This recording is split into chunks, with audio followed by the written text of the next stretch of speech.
First line நேயர்களுக்கு வணக்கம். எல்லாருமே தொடர்ந்து இந்த இஸ்ரேல் அப்டேட் கேட்டுகிட்டே இருந்தீங்க. அது 2 நாளாக போடல, ஏன்னா பெரிய அளவில் அப்டேட் இல்லாமல் இருந்தது. ஆனால் இன்றைக்கி ஒரு முக்கியமான அப்டேட் வந்திருக்கு. அது நேற்றைய அப்டேட்டு, ஆனால் பரபரப்பான அப்டேட்டு. என்ன அப்படின்னு பார்த்தீங்க அப்படின்னா, அமெரிக்காவை தாக்க தயாராகி வரும் ஈரான். என்னங்க இது, அமெரிக்கா ஒரு எவ்வளோ பெரிய வல்லரசு, உலக வல்லரசு, உலக தலைவன். அமெரிக்காட்ட இல்லாத டிபார்ட்மெண்ட்டே இல்லை, இல்லாத ஆயுதங்களே இல்லை. உலகத்திற்கே ஆயுதங்கள் சப்ளை செய்யக்கூடியது, உலகத்தின் நம்பர் 1 என்று சொல்லக்கூடிய அமெரிக்காவையே ஈரான் தாக்குறது தயாராகிடுச்சா? எப்படி அமெரிக்காவை தாக்கி இது பண்ணிட முடியும் அப்படின்லாம் ஒரு தரப்பு கேள்வி கேட்கலாம்.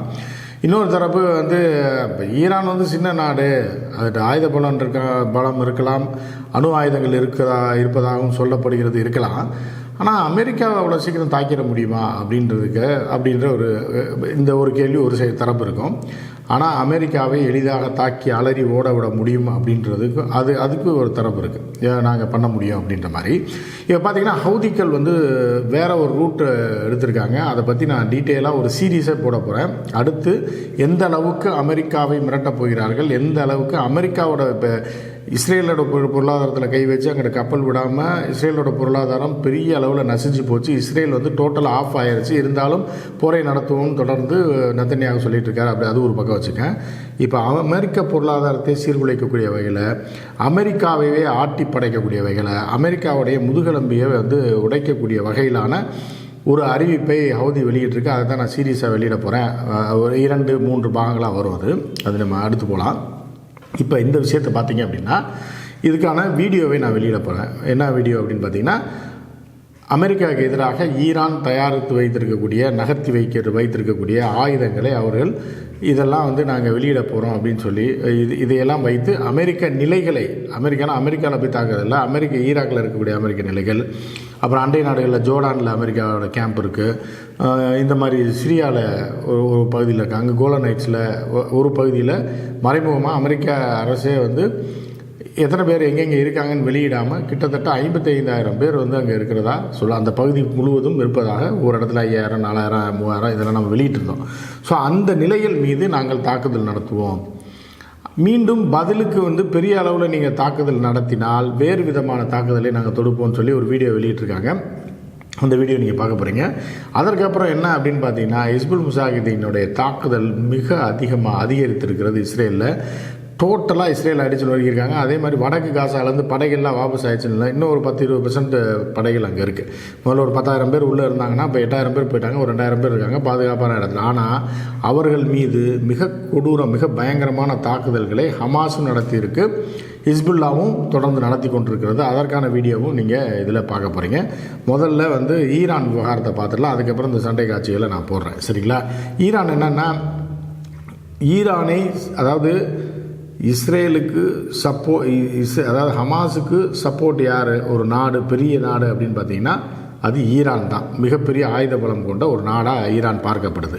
ஆனால் நீங்கள் ஏமனை பொறுத்தளவுக்கு பார்த்திங்கன்னா மிகப்பெரிய ஆயுத பலம் கொண்ட ஒரு நாடு கிடையாது. இருந்த போதிலும் அங்கே உள்ள ஹவுதிகள் அமெரிக்க கப்பலையே போட்டு தாக்கிட்டாங்கன்னு நம்ம பார்த்துருக்கோம், எல்லாமே பார்த்துருக்கோம். அதாவது பெரிய ஆயுதங்கள் இல்லைன்னா கூட அமெரிக்காவே போரில் வெற்றி பெற முடியாது, இருந்தாலும் அவர்களுக்கு மிகப்பெரிய குடைச்சலை கொடுக்க முடியும்னு சொல்லி பொருளாதாரத்தை சீரழிச்சதெல்லாம் நம்ம பார்த்தோம், சரியா?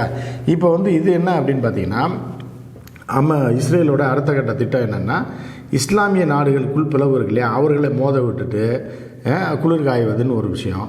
ரெண்டாவது விஷயம் என்னென்னா, இந்த ஹமாஸையே ஹிஸ்புல்லாவை ஹவுதீஸை ஆதரிக்கக்கூடிய ஒரே நாடு, பெரிய நாடு எதுனா ஈரான்.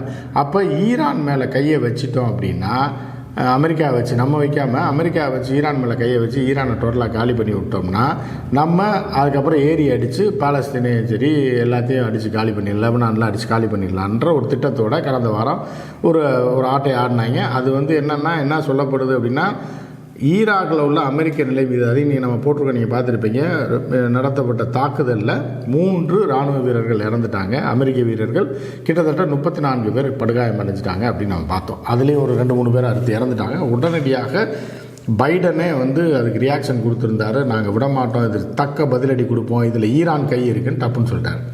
ஆனால் ஈரான் இதை பற்றி நாங்கள் தாக்குதல் நடத்தலை அப்படின்னு ஏற்கனவே சொல்லியிருக்காங்க. ஈரான் தாக்குதல் நடத்த ஒப்புக்கொள்ளவே இல்லை. இல்லைன்னா அப்போ வந்து இது என்னவாக இருக்குன்னா உள்குத்து சதியாக இருக்கும். அமெரிக்க படைகள் மீது அமெரிக்க படைகளே தாக்குதல் நடத்தி விட்டு, இல்லைன்னா அந்த தீவிரவாத அமைப்புகள் அவர்கள் கையாலெலாம் வச்சுருப்பான், அவங்கள வச்சு தாக்குதல் நடத்த விட்டு ஈரான் மேலே பழியை போட்டு, ஏன்னா ஒரு போர் இழுக்கணும், சண்டைக்கு இழுக்கணும்னா இவன் இதை பண்ணிட்டான்னு உலகத்தை நம்ப வைக்கணும். அதற்கான வேலை தான் இது அப்படின்னோடனே 2வது நாளே எல்லாம் கண்டுபிடிச்சிட்டாங்க. இது வந்து உடனே வந்து அமெரிக்கா வந்து போர் தொடுக்கக்கூடிய நிலைக்கு வந்துடுச்சு. அதாவது ஈரானை காலி பண்ணிடுவோம் அப்படின்னு சொல்லி உடனே ஈரான் தயாராக இருக்குது. ஈரான் எப்போவுமே தயாராக தான் இருக்குது. ஏன்னா இது எப்போ வேணாலும் இந்த போர் வெடிக்கலாம், வெடிக்காமையும் போகலாம். அதனால் ஈரான்னா இது வாழ்வாசாவா போராட்டம் என்னன்னு பார்த்துட்டு அமெரிக்காவை பெரிய அட்டாக் பண்ணிடுவோம், அவர்கள் நிலைகள் மீது பெரிய அளவில் தாக்குதல் நடத்துறதுக்கு தயாராகிட்டாங்க. அந்த வீடியோவை போடுற நீங்கள் பாருங்கள்.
இதுதான் அவர்கள் குவித்திருக்கக்கூடிய ஆயுதங்கள். அதுக்கு ஒரு சாம்பிளாக இந்த வீடியோ வெளியிட்டிருக்காங்க எக்ஸ் தளத்தில். அதே மாதிரி அவர்களுடைய டிவிக்கெல்லாம் இதை டெலிகாஸ்ட் பண்ணியிருக்காங்க. இதுக்கப்புறம் என்ன ஆயிடுச்சு அப்படின்னா அப்படி சைலண்ட் ஆகிடுச்சு. அமெரிக்கா இந்த தாக்குதலை நடத்தலை. அதுக்கு என்ன காரணம் என்னென்னா, இவர்கள் சொல்லக்கூடிய பொய்யை உலகம் நம்பலை அப்படின்னு அர்த்தம். என்னென்னா ஈரான் இந்த தாக்குதலில் ஈடுபடலை அப்படின்ற மாதிரியான ஒரு இதை ஏற்பட்டாங்க. ஏற்கனவே நீங்கள் பார்த்துருப்பீங்க, அவர்கள் நாட்டில் உள்ள ஒரு இராணுவ தளபதியை கொன்ற நினைவு தினத்தன்னைக்கு பொதுமக்கள் கூடிய இடத்துல வெடிகுண்டு வைத்தாங்க. வச்சுட்டு என்ன பண்ணிட்டாங்கன்னா ஒரு 300 ரூபா பேனரை கட்டி ISISன்னு கட்டி 2 பேர் முகமடியை போட்டு நிற்கிறான். 2 பேர் ISIS தான் இவர்கள் மீது தாக்குதல் நடத்தியிருக்கு. ஏன்னா ISIS வந்து சன்னி பிரிவை சேர்ந்தவர்கள், சியா பிரிவை சேர்ந்த ஈரான் மேலே அவர்கள் தாக்குதல் நடத்திட்டாங்கனால ஒரு பில்டப் கொடுத்தோம்னா அப்போ ஈரான் சொல்லிச்சு இது ஏன்னா ISIS பயங்கரவாதிகள் வந்து பயங்கரமான ஆள் தான். ஆனால் ISIS இயக்கம் ஒழிக்கப்பட்டு அவங்க தலைவனே கொண்டு விட்டாங்க. யாருன்னா அல்-பாக்தாதியை கொண்டு இப்போ 3 வருஷத்துக்கு மேலே ஆயிடுச்சு. இந்த இயக்கத்தை அழிச்சு விட்டாங்க. அமெரிக்காவும் சரி வேறும் சரி. ஏன்னா அது ஒரு பெரிய பயங்கரவாத இயக்கமாக அறிவிக்கப்பட்டு உலகம் முழுவதும் அந்த இயக்கத்துக்கு தடை இருந்தது இல்லையா. அவர்கள் மேலே ஒரு புதுசாக ஆரம்பித்த மாதிரி ஒரு பழியை போட்டது. அதையும் ஈரான் ஒத்துக்கல. இது யாரோட வேலைன்னு எங்களுக்கு தெரியும், இது இஸ்ரேலோட வேலை தான் அப்படின்னு சொல்லியிருந்தாங்க. ஸோ அதுக்கப்புறம் பார்த்திங்கன்னா இந்த விஷயத்தை கொண்டு வந்து பண்ணோடனே இவர்களும் ஆயுதத்தை குவிக்க ஆரம்பித்தோடனே உலகம் வந்து நம்பலை. அதாவது ஈரான் வந்து ஈராக்கோட அமெரிக்கன் பேஸ் மேலே தாக்குதல் நடத்தினது அப்படின்றத அவர்கள் ஒப்புக்கொள்ளவும் இல்லை, அவர்கள் செய்யவில்லை அப்படின்ட்டாங்க. அதை உலகம் நம்பிடுச்சு. அமெரிக்காவோட உள்குத்தை நம்பலை அப்படின்ற மாதிரியான ஒரு சீன் வந்தோடனே அப்படி போர் தொடுப்பது போல் வந்ததை அப்படி நிறுத்திட்டாங்க. இது ஒரு பக்கம். இதுக்கப்புறம் என்னன்னா ஹிஸ்புல்லா வந்து புகுந்து கோலன் ஹைட்ஸ் அப்படின்ற பகுதியை வந்து 1968 இஸ்ரேல் கைப்பற்றி வச்சிருக்கு இல்லையா, பெரிய பகுதியை ஜோர்டான் எல்லை லெபனான் பார்டர் எல்லாம் சேர்த்து வச்சுருக்கு இல்லையா. அங்கே வந்து இப்போ பனி பொழிவாகி பயங்கர பனி கொட்டிகிட்டு இருக்கு சரியா. ஐஸ் மாதிரி ஆயிடுச்சு அந்த மலைப்பகுதியை. ஸோ அங்கே வந்து ஒரு பகுதியை பிடிச்சிட்டு அந்த பகுதியிலே, அதாவது இஸ்ரேலுக்கு சொந்தமான இஸ்ரேல் பிடித்து வைத்திருக்கிற பகுதியில் ஒரு 1/3 பங்கு பகுதியை வந்து யார் பிடிச்சிட்டாங்கன்னா ஹிஸ்புல்லா பிடிச்சிட்டாங்க. பிடிச்சிட்டு அவங்க என்ன பண்ணுறாங்கன்னா அங்கே பயிற்சி வேறு பண்ணுறாங்க. அந்த வீடியோ வெளியிட்டிருக்காங்க. அந்த காட்சியை நான் போடுறேன் பாருங்கள்.